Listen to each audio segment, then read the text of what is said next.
Assalamu alaikum. Chaque jour, nous faisons des choix qui influencent notre foi, notre paix intérieure et notre avenir. Mais parfois, Allah, dans sa sagesse infinie, nous envoie des signes clairs pour nous dire « Ce chemin n'est pas pour toi ». Le vrai défi est de savoir les reconnaître. Dans cette vidéo, je vais partager avec vous 8 signes puissants qui indiquent qu'il est temps de s'éloigner d'une personne, d'une relation ou d'une situation. Restez bien jusqu'à la fin, car comprendre ces signes peut transformer votre vie et renforcer votre lien avec Allah. Premier signe, le malaise intérieur. L'un des premiers signes qu'Allah nous envoie, c'est le malaise persistant dans le cœur. Vous avez peut-être déjà vécu cette situation. Extérieurement, tout semble normal, mais intérieurement, quelque chose ne va pas. Vous ressentez une lourdeur, une agitation, une perte de paix intérieure. Cette impression n'est pas anodine. En islam, la sakina, cette paix intérieure donnée par Allah, est une bénédiction précieuse. Quand elle disparaît, c'est souvent un avertissement. Le prophète, sallallahu alayhi wa sallam, a dit « Demande à ton cœur, même si les gens te donnent une fatwa, car le cœur du croyant ressent ce qui est juste ou non. » Imaginez une relation amicale, professionnelle ou sentimentale qui, au début, semble belle. Mais à chaque rencontre, votre cœur est troublé. Vous essayez de vous convaincre que tout va bien, mais au fond de vous, la tranquillité a disparu. Ce malaise est parfois un message direct d'Allah. Éloigne-toi, ce n'est pas pour toi. Le malaise intérieur ne doit pas être ignoré. Il n'est pas une faiblesse, mais une alerte spirituelle, car Allah veut préserver votre âme et votre foi. Souvent, nous persistons dans des situations parce que nous craignons de décevoir les autres ou de perdre un confort. Mais en réalité, rester malgré le trouble intérieur, c'est perdre quelque chose de plus précieux, la paix donnée par Allah. Alors, si vous ressentez ce malaise qui ne disparaît pas malgré vos efforts, ne l'étouffez pas, écoutez-le. Car parfois, c'est le signe le plus pur de la protection divine. Deuxième signe, les obstacles répétés. Un autre signe qu'Allah peut nous envoyer est celui des obstacles qui se répètent sans cesse. Dans la vie, il est normal de rencontrer des épreuves. Elles forgent notre patience et renforcent notre foi. Mais parfois, ces épreuves deviennent une chaîne interminable de blocages, de frustrations et d'échecs, malgré tous nos efforts sincères. Imaginez que vous investissiez du temps, de l'énergie et des prières dans un projet, une relation ou un objectif, mais qu'à chaque étape, quelque chose casse, se complique ou échoue. Ces obstacles constants ne sont peut-être pas des simples coïncidences. Ils peuvent être la façon dont Allah vous protège d'un chemin qui n'est pas destiné pour vous.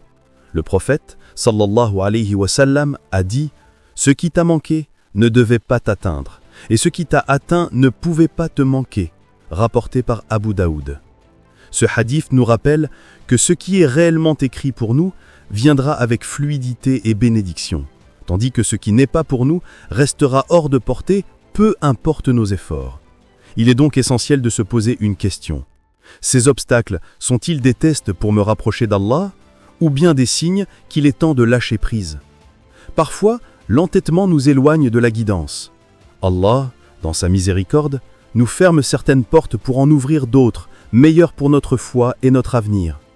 Si vous remarquez des blocages incessants dans une relation, un projet ou une situation, prenez un temps d'arrêt, priez, demandez la guidance divine et ouvrez vos yeux spirituels. Car souvent, derrière ces obstacles, se cache un signe clair. Ce chemin n'est pas le tien.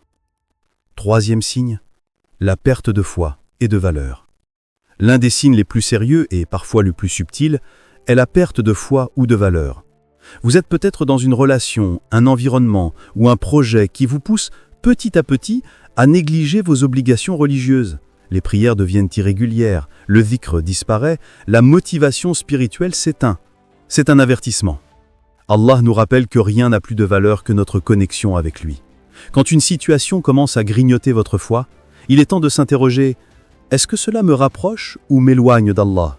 Le Coran nous dit « Quiconque place sa confiance en Allah, il lui suffit. » Surat At-Talaq, verset 3. Ce verset nous enseigne que même si l'on doit sacrifier une relation, une opportunité ou un statut social, Allah remplacera toujours ce que l'on terre par ce qui est meilleur. Beaucoup de personnes tombent dans le piège de chercher l'acceptation des autres au détriment de leur foi. Mais en réalité, céder ses valeurs pour plaire aux gens est un prix trop cher à payer. Le prophète, sallallahu alayhi wa sallam, nous a averti « L'homme est sur la religion de son ami proche » At-Tirmidhi. Cela signifie que notre entourage influence directement notre spiritualité. Si une amitié, une relation ou un environnement vous pousse à trahir vos principes, c'est un signe clair qu'il faut prendre de la distance. Préserver sa foi demande parfois de faire des choix douloureux, mais chaque fois que vous choisissez Allah plutôt que les tentations ou la pression sociale, vous gagnez infiniment plus. La lumière dans votre cœur, la tranquillité dans vos prières et la certitude que vous marchez dans le bon chemin. Quatrième signe, l'absence de bénédiction, baraka. Un autre signe puissant est l'absence de baraka. La baraka, c'est cette bénédiction invisible qui rend les choses faciles, fructueuses et pleines de paix. Quand Allah met sa baraka dans vos actions, tout avance avec fluidité. Les projets se réalisent, les relations sont solides et votre cœur est apaisé. Mais quand la baraka est absente, tout devient lourd. Vous travaillez sans relâche, mais les résultats sont maigres. Vous donnez beaucoup, mais recevez peu. Les relations se fragilisent malgré vos efforts. C'est un signe que ce chemin n'est pas aligné avec ce que Allah a prévu pour vous. Un exemple marquant de baraka se trouve dans l'histoire des premiers musulmans qui ont émigré en Abyssinie. Bien que ce départ fût risqué et difficile, Allah a mis sa bénédiction dans leurs projets. Ils ont trouvé refuge, sécurité et la possibilité de pratiquer leur foi en paix. La baraka a transformé une épreuve en délivrance. À l'inverse, quand on s'obstine dans un projet ou une relation sans baraka, cela finit par nous user spirituellement et émotionnellement. L'absence de bénédiction est une façon subtile pour Allah de dire « Ce n'est pas le chemin que j'ai choisi pour toi ». Rappelez-vous, la vraie réussite ne se mesure pas par l'argent, le statut ou l'apparence, mais par la baraka. Car la baraka, même petite, est plus précieuse que des efforts immenses sans fruits. Alors si vous remarquez que vos projets stagnent malgré votre sincérité, prenez du recul, priez pour la guidance et demandez à Allah de mettre sa baraka dans vos pas. Car là où il y a la baraka, il y a la vraie prospérité. Cinquième signe, les rêves et les prières. Les rêves et les prières sont deux canaux essentiels à travers lesquels Allah guide ses serviteurs. Les rêves, en islam, peuvent être un reflet de l'âme, un avertissement ou même une inspiration divine. Le prophète, sallallahu alayhi wa sallam, a dit « Les bons rêves viennent d'Allah et les mauvais rêves viennent de Shaitan ». Muslim. Un rêve récurrent, troublant ou révélateur peut être un signe qu'Allah veut attirer votre attention. Par exemple, le prophète Ibrahim alayhi salam reçut dans son rêve l'ordre de sacrifier son fils Ismaïl, une épreuve immense mais qui était en réalité un test de foi et de soumission. Nos prières, quant à elles, sont le moyen le plus direct de demander la guidance divine. Quand vous invoquez Allah avec sincérité, il vous répond toujours, parfois en exaucant votre demande, parfois en vous détournant de ce qui vous nuirait. Parfois, la réponse à vos prières se manifeste par une fermeture de porte, une rencontre inattendue ou un rêve qui éclaire votre chemin. Si vous remarquez qu'après vos prières sincères, certaines relations s'éteignent ou certains projets s'effondrent, ce n'est pas une perte, mais une protection. Ne négligez donc pas vos rêves et vos prières. Écrivez vos rêves, réfléchissez-y à la lumière de l'islam et multipliez les invocations. Car Allah promet « Invoquez-moi, je vous répondrai ». Sourate Ghafir, verset 60. Cinquième signe, les mauvaises fréquentations. Un signe très fort qu'il est temps de s'éloigner est la présence de mauvaises fréquentations. Les amis que nous choisissons façonnent notre caractère, nos habitudes et même notre foi. Le prophète, sallallahu alayhi wa sallam, a dit « L'homme est sur la religion de son ami proche, alors que chacun de vous regarde bien qui il prend pour ami. » At-Tirmidhi. Cela signifie que notre entourage influence directement notre spiritualité. Si une amitié, une relation ou un environnement vous pousse à négliger vos prières, à tomber dans le péché ou à banaliser ce que Allah a interdit, ce n'est pas un hasard, c'est un signe clair qu'il faut mettre de la distance. Un véritable ami est celui qui te rapproche d'Allah, pas celui qui te tire vers la désobéissance. Le Coran nous prévient d'ailleurs, les amis ce jour-là seront ennemis les uns des autres, sauf les pieux. Sourate Zukhruf, verset 67. Pensez-y, est-ce que vos fréquentations vous élèvent spirituellement ou est-ce qu'elles vous enferment dans la distraction, le doute et la désobéissance? Changer d'entourage n'est pas facile, mais parfois c'est nécessaire pour protéger votre foi. Et sachez une chose, quand vous quittez de mauvaises compagnies pour Allah, il vous donnera de meilleures amitiés, plus sincères et plus bénéfique. 7e signe, l'absence de gratitude et de contentement.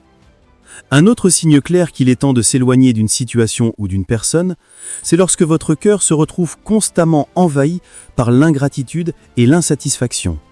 Certaines relations, certains projets ou environnements ne font qu'alimenter en vous plus de frustration que de reconnaissance. Or, Allah dit dans le Coran, « Et lorsque votre Seigneur proclama, si vous êtes reconnaissant, très certainement j'augmenterai mes bienfaits pour vous. Mais si vous êtes ingrat, mon châtiment sera terrible. » Sourate Ibrahim, verset 7. Ce verset est une vérité universelle. La gratitude attire la bénédiction, tandis que l'ingratitude la fait disparaître. Plus vous remerciez, plus Allah ouvre les portes. Plus vous vous plaignez, plus elles se ferment. Posez-vous sincèrement la question. Cette relation, ce travail ou ce projet m'aide-t-il à dire « Alhamdulillah » plus souvent? Ou bien me pousse-t-il à me comparer, à me plaindre, à sentir que je n'ai jamais assez? Car ce qui vient vraiment d'Allah apporte sérénité et reconnaissance, tandis que ce qui n'est pas destiné à vous nourrit un vide permanent. L'ingratitude est aussi un signe que cette situation ne nourrit pas votre âme. Au lieu de vous élever, elle vous enferme dans la frustration. Dans ce cas, s'éloigner n'est pas une perte, mais une libération. S'éloigner d'un contexte qui vous coupe de la gratitude, c'est ouvrir votre cœur à de nouvelles bénédictions. C'est choisir de dire « Seigneur, je préfère rester avec peu, mais avec ton contentement, plutôt que beaucoup, mais avec l'amertume. » Alors, souvenez-vous, la gratitude est la clé de la baraka. Si une situation éteint votre « Alhamdulillah », c'est un signe qu'Allah vous appelle à prendre une autre direction. 8e signe. Le détournement de l'essentiel. Un des signes les plus dangereux est le détournement de l'essentiel. Cela arrive quand une relation, un travail ou une passion occupe tellement d'espace dans votre cœur et votre esprit qu'elle commence à voler ce qui est le plus précieux, votre temps de prière, vos moments d'adoration et même vos liens familiaux. Allah nous rappelle dans le Coran, « Les biens et les enfants sont l'ornement de la vie de ce monde. Mais les bonnes œuvres qui perdurent ont auprès de ton Seigneur une meilleure récompense et suscitent une meilleure espérance. » Sourate Al-Kahf, verset 46. Tout ce qui brille dans ce monde est temporaire, mais ce qui compte après Allah est éternel. Le vrai danger, c'est quand un emploi, une relation ou une passion devient un voile qui vous détourne de votre objectif ultime, la satisfaction d'Allah. Il est donc nécessaire de se poser cette question. Est-ce que cette situation m'aide à me rapprocher de mon Créateur, ou bien est-ce qu'elle m'en éloigne? Si vous réalisez que vous sacrifiez vos prières, vos valeurs ou vos proches pour maintenir quelque chose de fragile, alors il est temps de réévaluer vos priorités. Rien de ce monde n'est éternel, ni l'argent, ni le succès, ni les relations. Mais chaque prière accomplie reste inscrite pour l'éternité. C'est cela l'essentiel. Donc protégez votre cœur et votre temps. Et si quelque chose vous en détourne, considérez cela comme un signe clair d'Allah. Éloigne-toi, car ce n'est pas pour toi. Mes chers, souvenez-vous d'une chose essentielle. Allah ne nous abandonne jamais dans l'incertitude. Chaque signe, chaque blocage, chaque perte, chaque rêve est une façon subtile par laquelle il nous guide vers ce qui est meilleur pour nous. Même si, sur le moment, nous ne le comprenons pas. Les signes dont nous avons parlé aujourd'hui, le malaise intérieur, les obstacles répétés, la perte de foi, l'absence de baraka, les rêves, les mauvaises fréquentations, l'ingratitude et le détournement de l'essentiel sont autant de phares que le Très-Haut place dans notre route. Non pas pour nous faire peur, mais pour nous protéger et nous rapprocher de lui. Et c'est là le secret. Quand Allah vous éloigne de quelque chose, c'est toujours pour vous donner mieux. Même si aujourd'hui votre cœur se serre, demain il comprendra que cette séparation était une miséricorde déguisée. Alors, si vous sentez ces signes dans votre vie, ne les ignorez pas.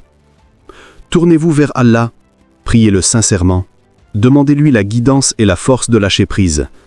Car lâcher prise, entre ses mains, ce n'est pas une perte, c'est une libération.